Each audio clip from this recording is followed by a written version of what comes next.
One piece chapter 1151 finally आ चुका है और ये वाला चैप्टर भी वहीं से कंटिन्यू होता है जहाँ से पिछला चैप्टर खत्म हुआ था। लास्ट चैप्टर में हमने देखा था कि इमो ने गुनको को पोजेस कर लिया था और उसकी फॉर्म भी चेंज हो गई है, वो बिल्कुल एक डीमन लग रही है एंड वो एक अटैक यूज करती है डीमोनिक कॉन्ट्रैक्ट और उससे वो डोरी और ब्रोगी एंड वहाँ पे और भी जेंट्स थे उन सब का ब्रेन वॉश करके उन्हें डीमंस में कन्वर्ट कर देती है। एंड अगर आपको इस चैप्टर को डिटेल में जानना है तो उस वीडियो को देखना बिल्कुल मत भूलना। तो चलिए इस चैप्टर को देखते हैं। तो इस चैप्टर का नाम है that's enough I have got this one. And इस चैप्टर की कवर पेज में यामातो एक सुमो रेसलिंग के मैच में पार्टिसिपेट करती है जहाँ पे वो योकोजोना सुकुने उराशिमा के बड़े भाई को सुमो रेसलिंग के मैच में हरा देती है। और चलिए अब मेन स्टोरी पे चलते हैं। तो स्टोरी भी वहीं से स्टार्ट होती है जहाँ से पिछला चैप्टर खत्म हुआ था। एक जेंट जो डोरी और ब्रोगी को कन्विंस करने की ट्राई करता है वो बोलता है एल्डर जारुल इस दुनिया के सबसे बूढ़े वॉरियर है, वो एक लिविंग लेजेंड है। लेकिन डीमन ब्रोगी उस जेंट से बोलता है जिस एल्डर को हम आइडलाइज करते थे इतना, वो बस एक बूढ़ा आदमी है जो कुछ नहीं कर सकता और इसी वजह से हमें इसे अपने रास्ते से हटाना पड़ेगा। फिर डीमन डोरी बोलता है और उसके बाद मैं और ब्रोगी किंग बनेंगे एल्बाफ के। इस कंट्री को ना ही किसी आइडल और ना ही किसी गॉड की जरूरत है। अब वो टाइम आ गया एक नया एरा लाने का जहाँ पे सिर्फ ताकतवर लोग ही रूल कर सकते हैं। ये सब चीजें सुन के काशी जो वो जाइंट है वो डोरी और ब्रोगी से बोलता है ये सब तुम कैसे बोल सकते हो, ये तुम हो ही नहीं सकते, तुम लोगों के साथ ऐसा हुआ क्या जो तुम इतना चेंज हो गए। काशी का दोस्त उससे बोलता है काशी पीछे हटे आओ क्योंकि ये लोग वो नहीं जिन्हें हम जानते थे, इन लोगों ने बुराई अपना ली है, ये सब लोग डीमन बन चुके हैं। अब वो दोनों एक दूसरे से बात ही कर रहे होते हैं। इतनी देर में काशी का दोस्त के नीचे एक डीमोनिक सर्कल बन जाता है जिससे वो भी डीमन में कन्वर्ट हो जाता है। एंड दूसरी तरफ हमें एक हाथ दिखाया जाता है जो शोगी जैसा कोई गेम खेल रहा है और जहाँ तक मुझे लग रहा है कि ये ईमो का हाथ हो सकता है और इसी चीज से वो उन सब मैजिक सर्कल्स को कंट्रोल कर पा रही है और उन जेंट्स को डीमन बना पा रही है। और दूसरी तरफ जो जेंट्स डीमन बन चुके हैं उनका साइज और जितना हो गया है, वो जेंट्स नॉर्मल जेंट्स पे अटैक कर रहे होते हैं और वो ओवर पावर कर रहे हैं उन सबको और इसी वजह से नॉर्मल जेंट्स वो सब भागने की कोशिश करते हैं वहाँ से। और दूसरी तरफ जेंट्स रिप्ले को बताते हैं कि गवान को भी हरा दिया गया है। रिप्ले कोलोन को चिल्ला के बोलते कोलोन मेरा वेट करो मैं तुम्हें बचाने आ रही हूँ। अगर आपको याद हो पिछले चैप्टर में ईमो ने अपनी कॉन्कर्स आके रिलीज करी थी और इस वजह से वहाँ पे बच्चे बेहोश हो गए थे और उन बच्चों को किलिगम कंट्रोल कर रहा होता है और उस वजह से नाइटमेयर मॉन्स्टर्स निकल रहे होते हैं। किलिगम एक हॉर्न टाइप की चीज बनाता है और किलिगम का हमें हाइब्रिड फॉर्म भी दिखाया जाता है। इस फॉर्म में उसके दांत में स्पाइक जैसे हैं बिल्कुल नुकीले, उसकी हाफ बॉडी ह्यूमन जैसी है और उसकी हाफ बॉडी एनिमल जैसी है। और किलिगम बहुत ज्यादा हाइप्ड अप हो गया ईमू की वजह से एंड वो नाइटमेयर मॉन्स्टर्स निकाला जा रहा होता है। और यहाँ पे एक सीन शिफ्ट होता है स्ट्रॉ हेड्स पे जिन्हें गुनको ने पकड़ लिया था।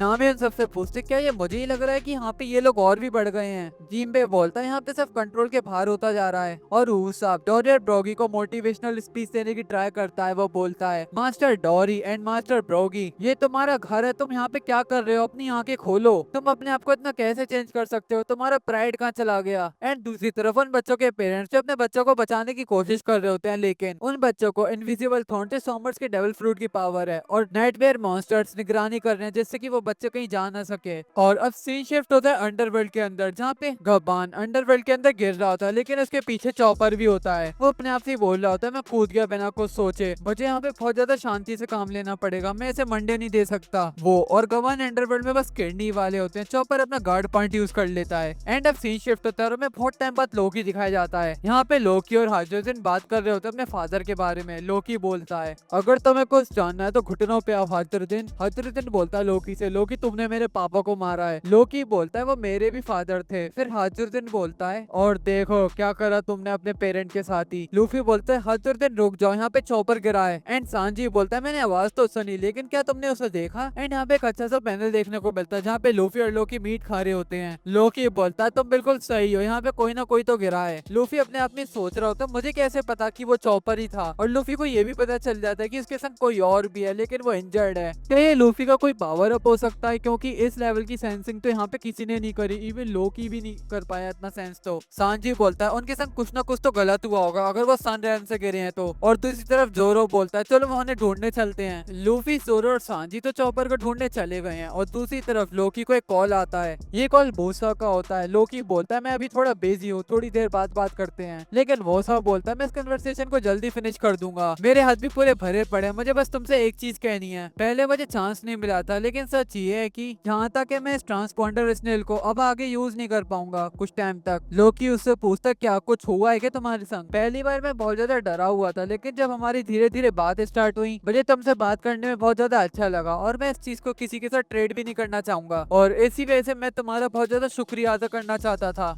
लोकी पूछता है उससे, क्या तुम्हारे संग कुछ हुआ है क्या? लोकी उसकी बहुत ज्यादा चिंता करने लगता है, लेकिन मौसा उससे बोलता है मेरी चिंता बिल्कुल भी मत करो, तुमने मेरे लिए अभी तक जितना भी कुछ करा मैं उसके लिए बहुत ज्यादा शुक्रगुजार हूँ। ये चीज बोल के मौसा कॉल काट देता है। एंड जहाँ तक है ये प्रोबेबली जारुल ही है, क्योंकि इसका ट्रांसपॉन्डर स्नेल भी जारुल जैसा लगता है। और अगर आपको याद हो तो ईमू ने जायंट वॉरियर पायरेट्स को बोल दिया था कि उसे जारुल को कटा हुआ सिर चाहिए, तो ये हो सकता है कि जारुल की लास्ट कॉल हो और शायद से कोई जारुल को बचा ले। आइयो बचा ही ले यार कोई जारुल को। गर्ड से बोलते मुझे ये चीज देख के अच्छा लगा कि तुम्हारे पास एक दोस्त भी है और वो भी रैम ऑफ द डेड में। लोकी उससे बोलता है ये चीज किसी को भी मत बताना प्लीज। और दूसरी तरफ लूफी का ग्रुप भी आया था गबान और चॉपर को लेके। हाजिर गर्ड से बोलता है गर्ड तुम्हें इनका इलाज करना पड़ेगा, यहाँ सान को बहुत चोट आई है। और लूफी बोलता है तो ये बूढ़ा आदमी यहाँ पे बहुत ज्यादा पॉपुलर है डैम। लूफी चॉपर को भी प्रेस करता है, वो बोलता है गुड जॉब चॉपर। और यहाँ पे चॉपर से उसे उसकी तारीफ झेली नहीं जाती और वो ब्लश करने लगता है। और दूसरी तरफ हाजिरुद्दीन लूफी को गबान के बारे में बताता है और जैसे ही गबान का सच लूफी को पता चलता है वो बहुत ज्यादा शॉक हो जाता है। हाजिरुद्दीन उन सबसे बोलता है